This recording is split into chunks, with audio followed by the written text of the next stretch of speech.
Assalamualaikum warahmatullahi wabarakatuh. Halo, selamat pagi pemirsa RCTV. Apa kabarnya Anda pemirsa di akhir pekan ini?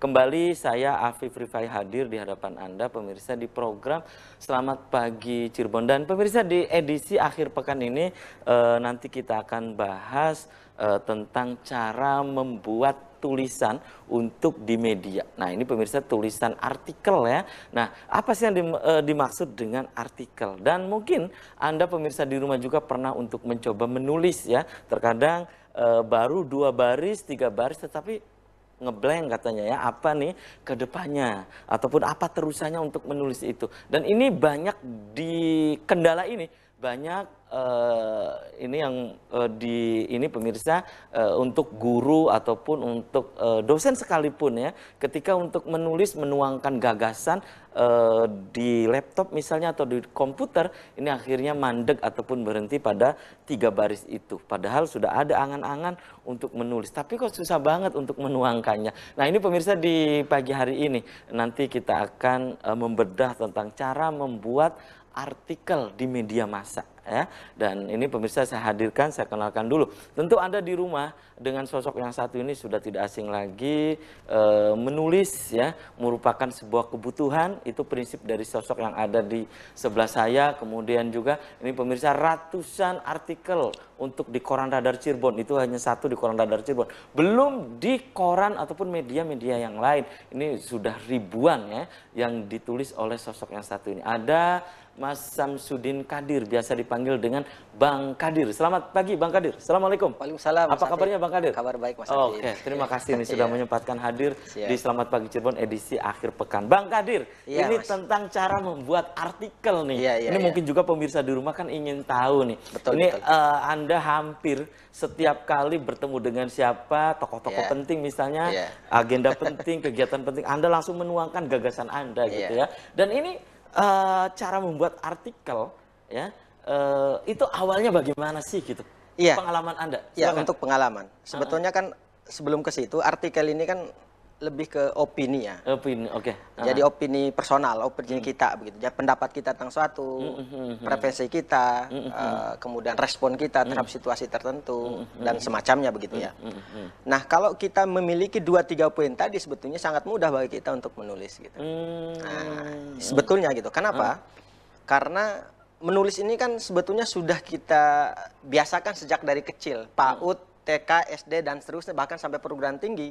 Aktivitas kita bisa dikatakan lebih dari 50% usia kita itu hidup dalam aktivitas kepenulisan gitu. Walaupun kita tidak hidup di komunitas literasi tertentu misalnya. Tapi karena itu di dunia pendidikan kita sudah biasa. Itu sebetulnya sudah modal penting. Nah, kemudian kalau kata Mas Afif tadi, gimana caranya? Nah, yang paling mungkin ini pertanyaan dari pemirsa juga di rumah ya. Oh, boleh. Bagaimana sih cara menulis artikel itu awalnya nih? Kalau saya biasanya, pengalaman saya pribadi, biasanya selalu menangkap ide apa yang mungkin saya tangkap dari lingkungan sekitar. Contoh misalnya ada isu yang lagi hot misalnya. Saya coba membaca isu tersebut dari berbagai berita misalnya. Kemudian kadang juga bisa menghubungi atau menelpon tokoh tertentu yang punya punya minat dan punya punya pemahaman yang maksimal di tema tertentu gitu. Sehingga kemudian saya punya semacam pandangan tertentu. Nah, itu sudah menjadi modal saya. Kemudian saya interaksi lagi berikutnya dengan ide itu, interaksi lebih intens, memahami, merenungi apa sih maksudnya isu ini gitu, kira-kira gitu. Apa manfaatnya untuk masyarakat? Kemudian kira-kira saya paham nggak sih gitu. Biasanya kalau nggak saya paham, nggak saya tekuni lebih lanjut. Tapi kalau kemudian bagi saya hanya terpanggil untuk menulis, akhirnya kemudian saya mendalami. Nah, itu satu. Yang kedua, biasanya saya selalu bertanya tentang hal yang sebetulnya di luar teknis nulis artikel. Apa itu? Apa manfaatnya tulisan ini gitu. Dengan mengetahui manfaat dari apa yang saya tulis, akhirnya kemudian saya tersemangati untuk mencari lebih tahu tentang poin yang pertama tadi. Di samping juga untuk melanjutkan ke poin yang ketiga, memiliki semangat untuk menulis artikel itu gitu. Jadi untungnya dulu, manfaatnya itu apa sih gitu. Kalau kata Pak Hernowo di bukunya itu Mengikat Makna yang diterbitkan oleh salah satu penerbit di Bandung, beliau mengatakan ambak apa manfaatnya buku atau tulisan ini untukku. Nah, kira-kira begitu. Itu pertanyaan yang memantik kita untuk mencari lebih tahu. Itu paling 3 poinnya. Nah, kemudian yang keempat, Apa itu? Kan 3 tadi sudah ya. Kemudian yang keempat, yang biasanya menjadi modal saya sebelum ke teknis adalah saya selalu menulis apapun yang saya dengar, apapun yang saya lihat. Jadi menulis apapun? Menulis apapun. Itu ya? Orang bisa membaca status Facebook saya, 24 jam itu bisa diganti puluhan kali. Kenapa? Karena itulah ide yang muncul begitu. Nah biasanya kalau pagi misalnya saya nulis status Facebook jam 4 pagi 2 paragraf, siangnya jadi 3, sorenya 4, 5, jam 8 malam jadi artikel, saya kirimkan ke koran. Besoknya dimuat. Saya hapus lagi di media sosial. Ini banyak sekali juga ini pertanyaan dari ini ya, bukan dosen kadang, Betul, ya. Kemudian juga seorang guru. Ya. Nah ini ide awal untuk menulis itu dari mana katanya ide? Itu yang pertama ya. Ini pertanyaan klasik saya pikir begini Mas Kadir ya. Kemudian sepertinya setelah membaca tulisan di koran, sepertinya menulis itu mudah sih katanya gitu kan. Tetapi ketika dia menuangkan gagasan itu, misalnya di komputer ataupun di laptop, 2 baris itu terkadang hilang gitu. Nah ini kenapa katanya? Silakan Mas Kadir. Paling tidak ada beberapa poin yang menyebab kita biasanya terhalang untuk melanjutkan sebuah karya tulis, artikel katakan begitu. Pertama mungkin stok kosakata dalam pikiran kita di samping stok pengetahuan. Nah makanya kata orang, biasanya kalau misalnya kita punya kemauan untuk menulis, mestinya diimbangi oleh semangat untuk membaca. Karena sebanyak apa kita membaca, maka sebanyak itu juga ide atau tulisan yang kita karyakan begitu. Jadi makanya kuncinya, jadi menulis dan membaca itu ibarat mata uang. Jadi dia nggak bisa hanya dipilih satu pihak gitu, satu bagian, dia harus dua-duanya. Jadi kalau misalnya ada dosen yang misalnya mungkin dalam kondisi tertentu terbatas untuk menghasilkan karya, atau teman-teman guru misalnya, ya tentu saja diimbangi dengan rajin membaca. Dalam ilmu apa itu, ilmu psikologi, ilmu pikiran ya, itu kan dikatakan bahwa sebanyak apa kata yang kita masukkan itu tidak akan pernah hilang. Dia tetap ada dalam pikiran kita walaupun kita lupa, tapi selama kita membaca, percayalah setiap kata itu akan masuk. Jadi ini menulis dengan membaca ini harus selaras. Harus selaras. Itu satu. Yang kedua yang paling penting lagi adalah bikin jadwal untuk menulis setiap hari. Kayak saya misalnya, saya sudah mendawamkan diri saya namanya G30M. Gerakan 30 menit membaca, menulis dan berdiskusi. Itu yang harus dimiliki oleh seorang penulis. Ya itu mestinya dimiliki oleh seorang penulis. Oke, tahan dulu ya, Mas Kadir dan pemirsa. Selamat pagi Cirebon, edisi akhir pekan akan segera kembali sesaat lagi.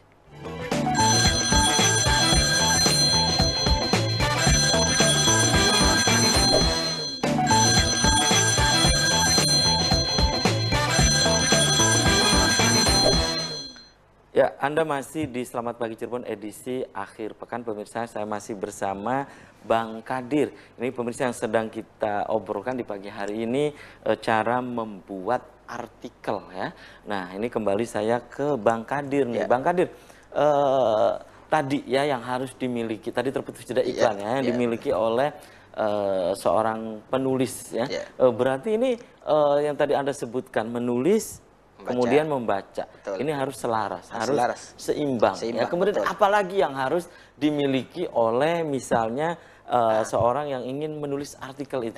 Yang paling penting lagi adalah kita harus percaya bahwa apa yang percaya diri maksudnya? Iya. Kita harus percaya bahwa apa yang kita tulis nanti itu bermanfaat bagi banyak orang, artinya dibaca oleh orang.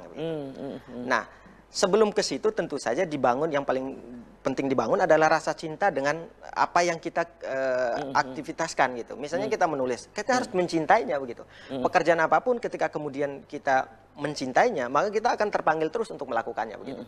Nah, katakanlah misalnya teman-teman guru, dosen, atau mungkin pegiat literasi yang lain, di saat menulis tiba-tiba mandek begitu. Coba tanya deh, apa motivasi yang terbangun dalam hati kita ketika menulis? Untuk apa gitu? Kalau misalnya mencintainya gitu, kita apapun tantangan, hambatan akan dipaksa untuk melakukannya untuk awal-awal. Itu yang kedua, mencintai begitu ya, benar-benar mencintai. Kemudian yang ketiga tentu saja harus bikin jadwal deh, usulan saya. Kalau saya misalnya ya mungkin jam 2-3 pagi ya suka bikin semacam obrolan kecil dengan teman-teman angkatan kuliah dulu, misalnya obrolan apa, besok kita bikin opini apa nih, lintas kota begitu ya. Kita bagi tugas, kamu bikin apa, saya bikin apa gitu, selalu berbagi. Artinya itu juga menunjukkan kita sebagai orang yang sedang belajar untuk menulis harus ikut komunitas juga. Jadi itu kuncinya gitu Mas Kadir, bahwa kadang yang dikeluhkan oleh seseorang yang hendak untuk menulis, iya. tapi dia sudah 2 baris, Iya. tapi juga mandek, Iya. kehilangan kata-kata apalagi. Nah, itu kuncinya itu untuk ini ya, itu mensiasati itu. untuk gitu.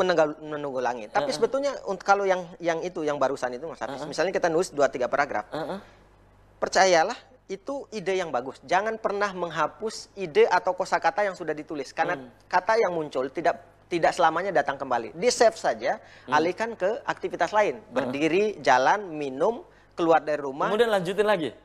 Kalau misalnya masih kepikiran, monggo. Tapi kalau enggak, cari situasi lain, bikin situasional. Jadi bikin situasi lain, ngambil ide lain, tidak fokus ke ide itu. Kalau misalnya kita bikin isu tentang kesehatan, misalnya kebijakan tentang kesehatan, mungkin sekarang tentang pandemi misalnya, atau tentang proses belajar masa pandemi misalnya, itu bisa kita alihkan. Jadi tujuannya bukan meninggalkan itu, tapi mengalihkan.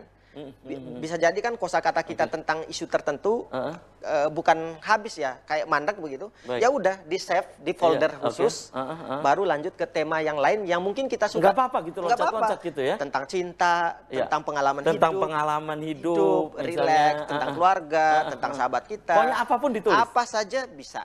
Itu bisa. Padahal setiap kita berarti kita sudah biasa untuk menulis ya. Sudah misalnya biasa. mengirimkan apa Media sosial kita, media sosial, komentar juga gitu iya. ya. Berbalas pantun, berbalas kosakata di media sosial itu kan setiap hari kita lakukan gitu.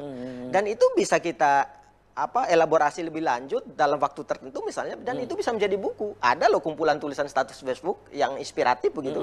Ada kata-kata bijak segala macam ada. Saya sendiri jujur saja hampir beberapa buku saya tidak perlu menyebut mereknya begitu ya. 4-5 buku saya selama 6 bulan terakhir itu bisa dikatakan hampir semuanya adalah kumpulan tulisan di media sosial. Bunga rampai lah ya. Bunga rampai. Baik. Itu media sosial, media online. Termasuk buku yang saya tulis dengan Mas Afif juga kan ada ya, yang membaca politik dari titik nol itu.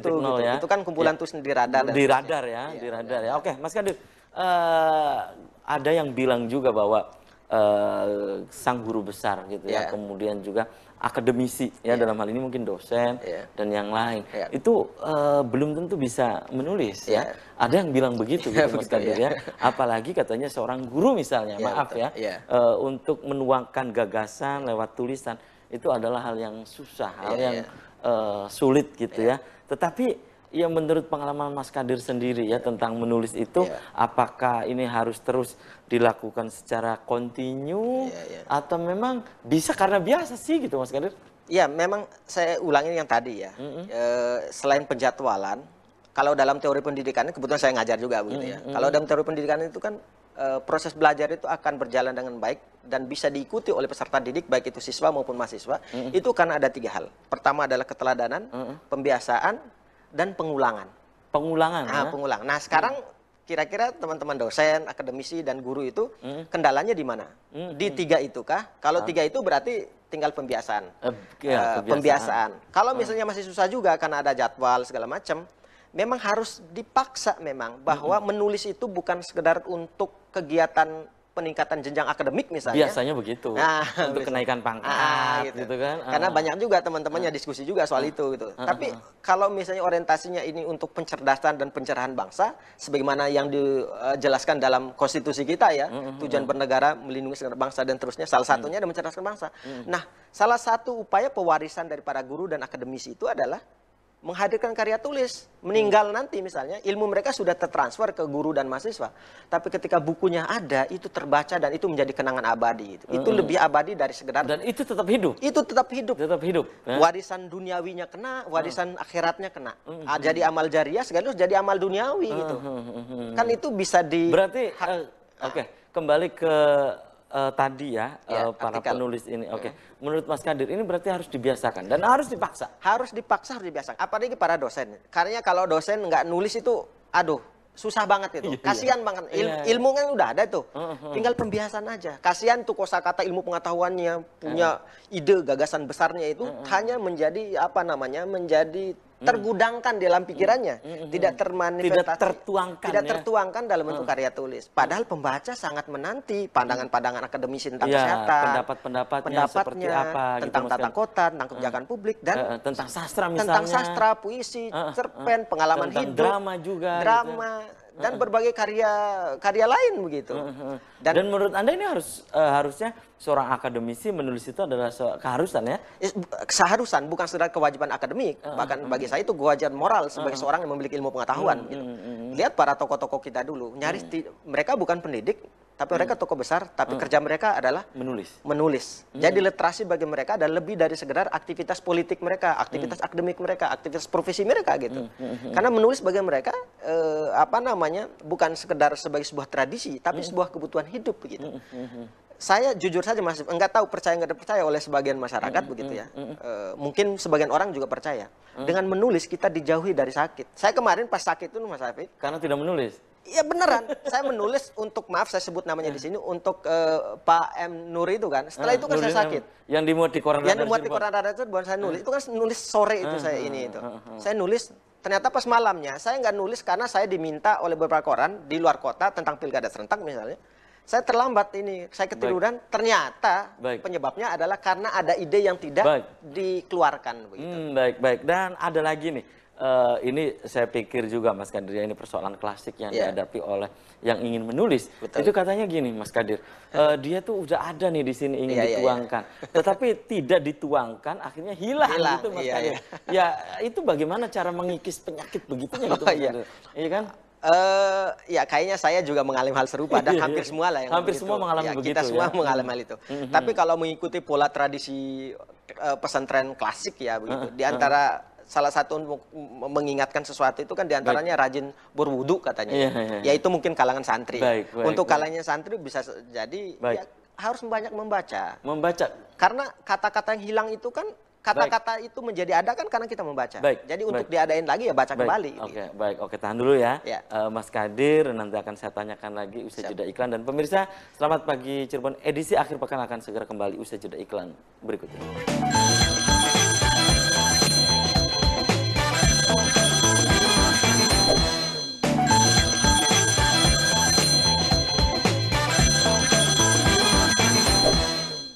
Terima kasih Anda masih di Selamat Pagi Cirebon edisi akhir pekan. Dan pemirsa, di pagi hari ini yang sedang kita diskusikan cara membuat artikel ya, terutama ini pemirsa artikel untuk di media massa. Dan ini pemirsa pagi hari ini saya masih dengan pegiat literasi, ada Mas Samsudin Kadir, akrab dipanggil dengan Bang Kadir. Bang Kadir, tadi terputus jeda iklan ya. Ada lagi nih persoalan yang dihadapi. Biasanya ketika kita sudah memiliki tulisan, kemudian hendak dikirim misalnya ke salah satu media gitu ya misalnya, itu ada yang beranggapan, duh ini tulisan bagus, padahal setelah dibaca ya, kirimkan aja, tapi dia udahlah nggak mau, nanti ditolak gitu kan, nanti ada yang menanggapi gitu kan. Nah menurut Anda Bang Kadir? Iya, gini Mas Hafid, sebetulnya menulis itu seperti kita mencintai seseorang. Kan tidak seketika kemudian apa yang kita inginkan itu diamini oleh si yang dicinta. Jadi proses ditolak itu adalah proses yang mesti diikuti. Saya jujur saja, mungkin orang bilang saya dimanjakan oleh radar tulisan yang dimuat. Jangan salah. Tulisan yang dimuat sama yang nggak dimuat itu lebih banyak nggak dimuatnya. Yang nggak dimuat ya, pengalaman saya juga begitu. Iya, begitu. Dan mental beban loh, misalnya kan orang-orang radar saya kenal, tiba-tiba tulisan saya nggak dimuat, kan kalau ketemu tuh kayak gimana gitu. Tapi kan kita harus profesional gitu, tahu diri gitu. Bahwa memang tulisan kita bisa jadi bukan masalah kontennya, tapi momentumnya. Kita nulis tentang saum Ramadan misalnya pada bulan Zulhijjah misalnya. Zulhijjah ya kan nggak nyambung. Momentum. Redaksinya juga baca maksud apa gitu. Jadi memang makanya selain masalah tadi yang perlu diperhatikan kalau kita ingin nulis itu, pertama tulisan itu harus relevan. Relevan gitu ya. Terus momentumnya gimana? Kemudian kira-kira ini untuk publik atau untuk kepentingan pribadi? Kalau untuk pribadi jangan curhatlah di koran gitu. Mendingan cari yang lain. Kalau curhat media sosial, kalau koran kan milik publik gitu. Maksudnya konteksnya publik gitu. Jadi tidak boleh curhat yang sifatnya individu. Nah, yang paling penting lagi kepantasan, etika. Jangan mencaci orang di tulisan itu gitu. Karena orang sejahat apapun tidak ingin dicaci di ruang publik. Jadi lebih menjaga kepatutan, diksi yang pantas begitu. Kan hiruk pikuk nih terakhir masalah diksi politisnya tertentu misalnya. Ini juga sensitif gitu. Jadi penulis juga harus sensitif. Pilihan katanya itu yang kira-kira membuat orang nyaman tapi tercerahkan gitu, tidak kemudian terhukumi, tidak terzolimi juga, tidak merasa disiksa karena tulisan kita gitu, tapi tersadarkan gitu. Nah, itu diantara yang saya rumuskan selama ini begitu. Nah, hal lain yang yang menumbuhkan ini yang saya tanyakan, kepercayaan diri itu. Nah, untuk percaya diri, kalau saya selama ini ya percaya saja begitu. Di antara cara selesai menulis artikel kirim aja gitu ya. Nah, sebelum ke media saya biasanya minta ke 2-3 teman yang suka baca, yang mereka udah gila baca, kutu buku atau kutu koran lah ya. Silakan baca dulu gitu ya. Saya kirim ke WA mereka, minta respon, minta feedback gimana. Paling nanti dibilangin, poin ini nggak pantas mas, kurang enak, kasihan begini-begini. Secara etika kurang pantas, karena ini mungkin caci maki atau memfitnah segala macam. Ya saya terima, dan itu saya elaborasi, tunggu 10 menit lagi. Kalau kebiasaan Mas Kadir ini menulis, apakah di WhatsApp gitu ya? Kemudian apakah juga, kan kebiasaannya berbeda Mas Kadir. Kalau saya kan lebih di komputer aja langsung atau di laptop ya. Ada yang dipakai kertas dicoret-coret dulu, kemudian diketik ulang. Kebiasaan Mas Kadir gimana? Kalau saya menggunakan tiga-tiganya bahkan Mas Kadir. Jadi rumah saya itu ada buku harian tebalnya mungkin 300 halaman dan itunya tulisan pendek yang nggak tahu idenya apa aja. Ketika tidak megang HP, lagi mati HP misalnya, tiba-tiba muncul ya tulis aja tentang cinta, puisi, sastra dan seterusnya. Kemudian kadang kalau lagi bawa laptop ya nulis laptop. Kayak misalnya ke Radar saya di warung kopi Wow itu kan saya hampir 3 buku saya itu selesai di warung kopi Wow beberapa bulan terakhir gitu ya. Kemudian yang paling penting lagi HP saya itu hampir 90% kayaknya buku tulisan saya dari HP. Semua. Saya kirim ke koran media online juga dari HP langsung. Dari HP ya berarti ya. Tinggal saya kira-kira aja misalnya 10 paragraf. Cukup lah gitu ya. Cukup 3 halaman. Ya perkiraan aja ya. Gitu. Oke. Dan ada juga Mas Kadir, kita menulis.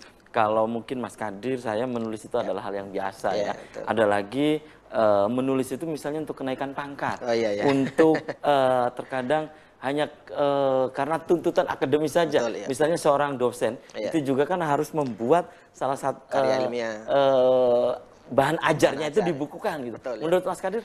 Ya sebagai pemantik tidak apa-apa sebetulnya. Itu juga kan tanggung jawab akademik dan memang ada aturannya harus begitu. Ya sebagai akademisi ya sepantasnya nggak masalah sebetulnya. Tapi ketika kemudian hanya di situ, itu yang menjadi pertanyaan kita. Iya, mandek hanya di situ ya. Kasihan aja ilmunya tidak bisa berkembang gitu ya.